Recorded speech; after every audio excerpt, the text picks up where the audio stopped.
They're asking what part of circle is. Part A is 90 degree.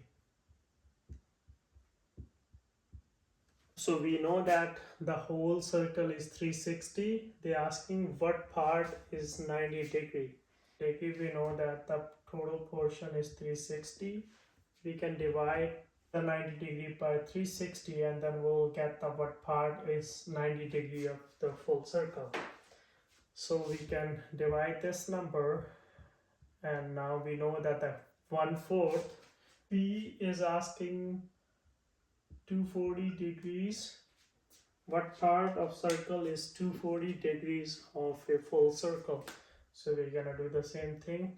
240 divided by full circle. 0 cancel.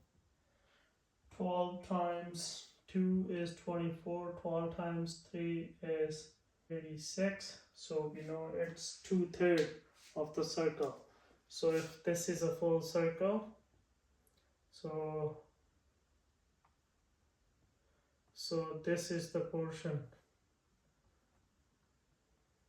240. This is not exact, but I'm just assuming. They're asking what part of the circle is 60 degree. So same thing. 60 divided by 360, that's a full circle. 6 times 1 times 6, 36. This is your answer. 120 degrees. What part of the circle is 120 degree? So we're gonna divide 120 by 360.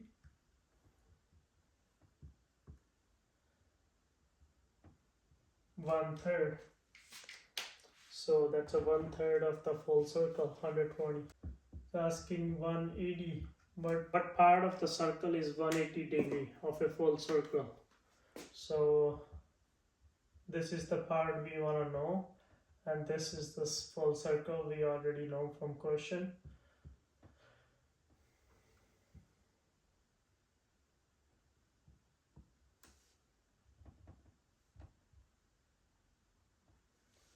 So we're gonna divide this by 2 because these both are even numbers, and now this is the divisible of 9, so we're gonna divide these both number by 9.